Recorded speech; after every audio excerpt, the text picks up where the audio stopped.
Sony Ericsson. ¿Aún recuerdan esta marca? Tal vez para ustedes, los millennials y la generación Z, no sea algo desconocido.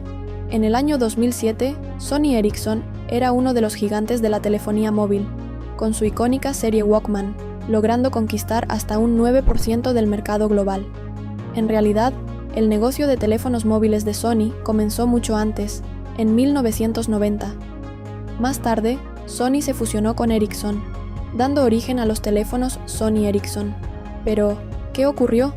¿Cómo es posible que una de las empresas más grandes de la industria móvil fracasara hasta desaparecer del mercado? Vamos a analizar la era de Sony Ericsson, desde su época dorada hasta su declive y olvido. Si te gusta este tipo de contenido, no olvides darle like y suscribirte. En la década de 1990, Ericsson era uno de los líderes del mercado de teléfonos móviles en Suecia, con un 10% de participación global. Sin embargo, hacia finales de 1999, comenzó a quedarse atrás frente a sus competidores, Nokia y Motorola, que seguían innovando constantemente. El golpe más duro para Ericsson llegó en el año 2000, cuando un incendio destruyó por completo la fábrica del único proveedor de chips, tanto para Ericsson como para Nokia. Nokia reaccionó rápidamente y encontró alternativas, pero Ericsson asumió que la fábrica volvería a operar en poco tiempo. Ese fue un error monumental. Se necesitaron más de 6 meses para reconstruir la planta, lo que generó enormes pérdidas. Como resultado, Ericsson tuvo que reducir costos, recortar empleos y su división móvil entró en crisis financiera. Para salvarla, se necesitaba una gran inversión, pero Ericsson no estaba dispuesta a aportar más capital, ya que obtenía suficientes beneficios de sus contratos con operadores de telecomunicaciones y empresas de televisión. Mientras tanto, la gigante tecnológica japonesa Sony también enfrentaba dificultades en el mercado de los teléfonos móviles. A pesar del éxito revolucionario de su PlayStation en la industria de los videojuegos y del dominio de Walkman en la música durante más de 20 años, su participación en el mercado de teléfonos móviles era de apenas el 1% a nivel global y alrededor del 10% en Japón. Resultaba sorprendente que Sony no lograra obtener una cuota significativa en un mercado en auge. En diciembre de 2000, Sony propuso la idea de crear una marca conjunta y Ericsson aceptó. Los teléfonos de Ericsson eran conocidos por su excelente recepción de señal y diseños únicos, pero a finales de los años 90 la competencia se intensificó. En tan solo un año, Ericsson perdió el 30% de su cuota de mercado, superada por Nokia y Motorola. Sus teléfonos fueron considerados obsoletos, con diseños poco atractivos y antenas criticadas por muchos. Sony, por otro lado, tenía una división de teléfonos con productos multimedia de alta calidad, pero no logró penetrar el mercado global. En el año 2000, su cuota de mercado era inferior al 1%, debido a la gran dominación de Nokia y Motorola. De esta fusión nació Sony Ericsson Mobile Communication, una colaboración en la que ambas empresas poseían la misma cantidad de acciones. Sin embargo, Sony fue quien invirtió más capital, se encargó del diseño y lideró el marketing en varios países. Por su parte, Ericsson aportó numerosas patentes tecnológicas que Sony no tenía y que serían la base para los teléfonos del futuro. Sony Ericsson contaba con 3.500 empleados en todo el mundo y tenía su sede en Londres. No obstante, los costos seguían acumulándose mientras que los nuevos productos aún no se habían lanzado. Su primer teléfono, el Sony Ericsson T68i, no llegó al mercado hasta 2002. La integración entre ambas compañías tomó más de un año debido a problemas legales, técnicos y la reorganización de su línea de productos. El T68i era básicamente una versión mejorada del Ericsson T68, el último modelo insignia antes de la fusión. También fue el primer teléfono del mundo producido en masa con pantalla a color. Contaba con una cámara desmontable, Bluetooth y puerto de infrarrojos. Gracias a su diseño atractivo y su apariencia elegante, logró gran popularidad, aunque su precio elevado de aproximadamente $650 lo hizo un lujo para muchos consumidores. En 2002, a medida que aumentaba la popularidad de Sony Ericsson, la compañía duplicó sus esfuerzos para abordar una de las quejas más comunes de los clientes: el alto precio de sus dispositivos. Para satisfacer la demanda de opciones más asequibles, lanzaron el T100, un teléfono básico sin funciones adicionales por solo $100, diseñado exclusivamente para llamadas y mensajes. Ese mismo año, Sony Ericsson también presentó el P800, que marcó el debut del nuevo sistema operativo UIQ basado en Symbian. Con cada nuevo lanzamiento, la compañía no solo mejoraba sus dispositivos, sino que también se mantenía a la vanguardia de la innovación móvil, respaldada por la potencia combinada de dos grandes empresas. En 2003, Sony Ericsson lanzó su modelo insignia, el T610, que se convirtió en un símbolo de estatus social, dirigido a ejecutivos y empresarios. Su popularidad fue tan grande que incluso hubo escasez en algunos países.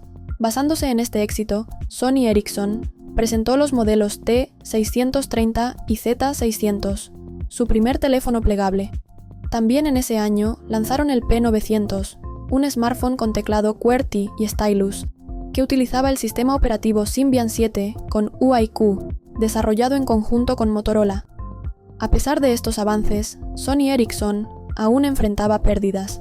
En el primer trimestre de 2003 registró un déficit de 116 millones de euros, y en el segundo trimestre la pérdida fue de 102 millones de euros.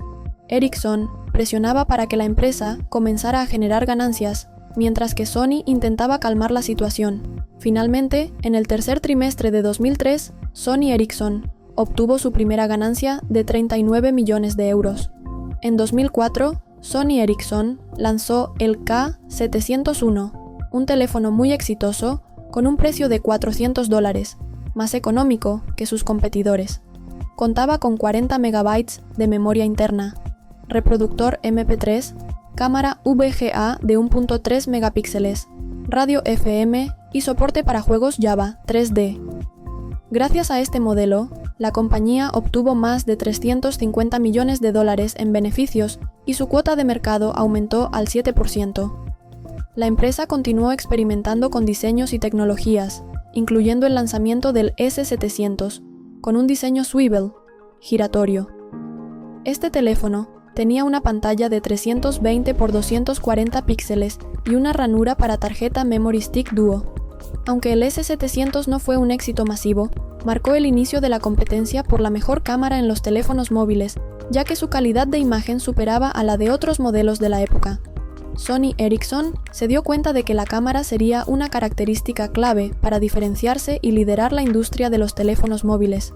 El punto más alto de la compañía llegó en 2005, con el lanzamiento de modelos económicos como el K300 y el K600.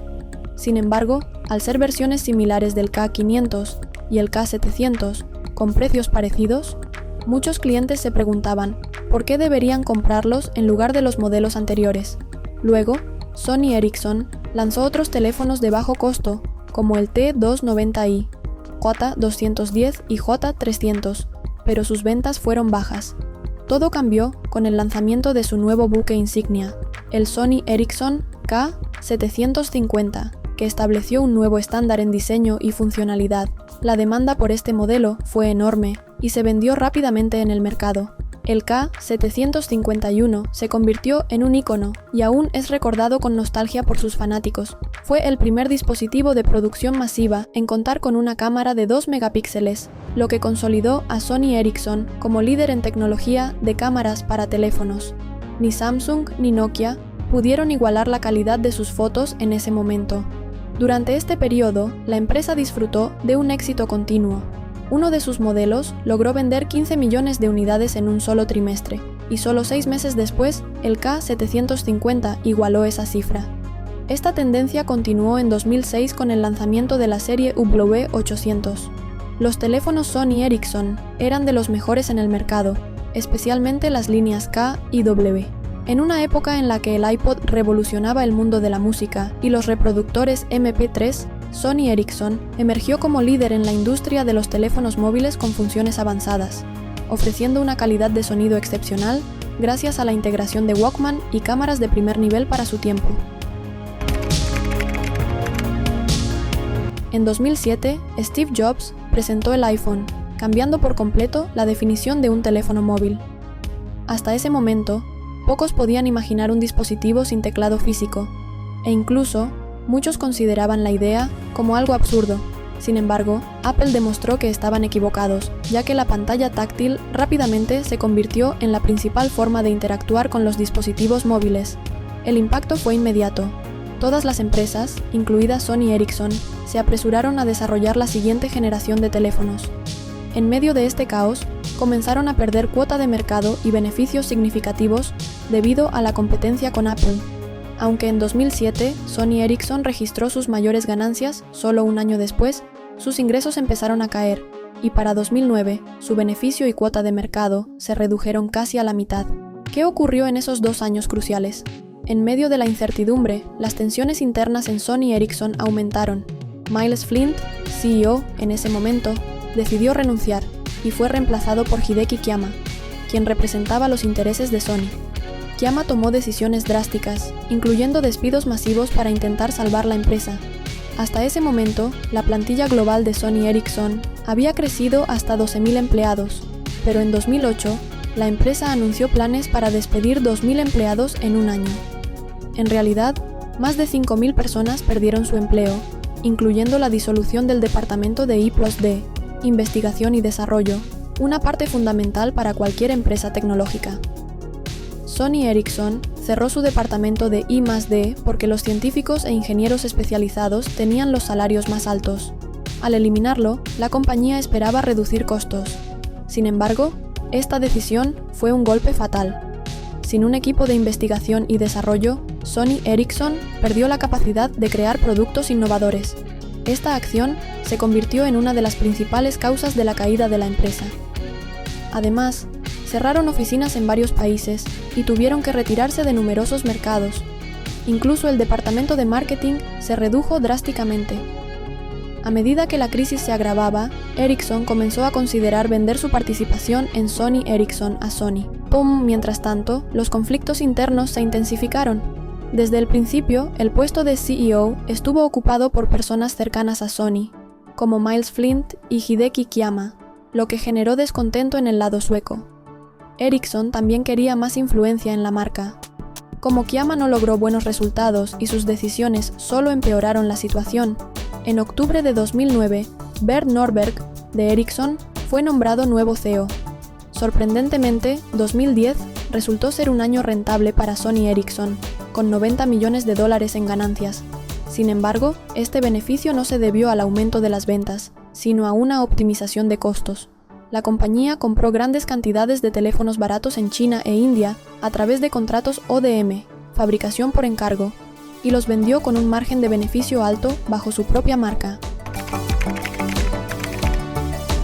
El 27 de octubre de 2011, Sony anunció oficialmente la adquisición del 50% de las acciones de Sony Ericsson, que aún estaban en manos de Ericsson, por un valor superior a $1.000 millones. El acuerdo se completó en enero de 2012. Como parte de la transacción, Ericsson transfirió algunas de sus patentes y licencias utilizadas en los teléfonos de Sony Ericsson. Si consideramos el valor de la propiedad intelectual que Ericsson poseía en ese momento, el acuerdo podría haber valido varios miles de millones de dólares. Sin embargo, para Ericsson, lo más importante era salir del negocio antes de sufrir más pérdidas. De hecho, ya habían planeado este paso desde 2008. Después de la separación de ambas empresas, el negocio renació bajo el nombre de Sony Mobile, con la intención de reconstruir la marca y revolucionar la línea Xperia bajo el sello de Sony. En el primer y segundo trimestre de 2012, Sony Mobile lanzó una nueva y ambiciosa línea de smartphones, Xperia S, el modelo insignia con las mejores especificaciones. Xperia Ion, una versión más grande del Xperia S, enfocada en el mercado estadounidense. Xperia P, un gama media con una pantalla sorprendentemente mejor que el modelo tope de gama. Xperia Sola, un teléfono compacto de 3,5 pulgadas. Xperia U, un modelo divertido con carcasas intercambiables.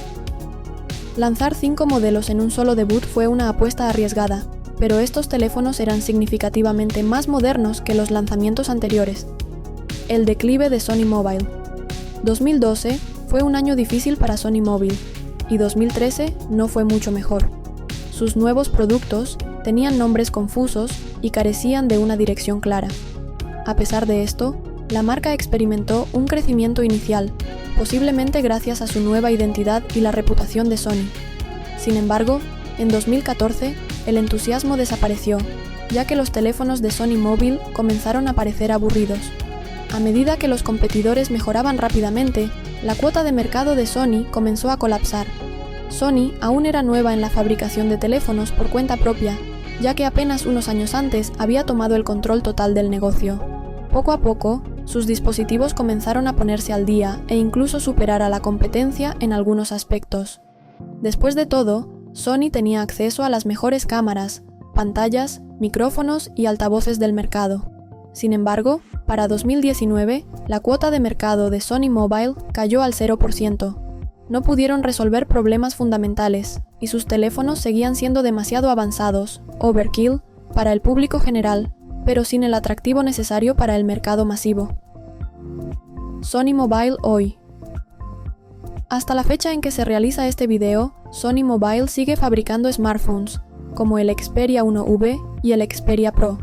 Sin embargo, no hay publicidad ni estrategias de marketing, lo que hace que la mayoría del público desconozca que Sony todavía lanza teléfonos. Así termina la historia de la gloria y caída de Sony Ericsson, desde ser el rey de los teléfonos en 2007 hasta ser olvidado por el público. Gracias por ver hasta el final. Si tienes algún tema que te gustaría que discutamos, escríbelo en los comentarios.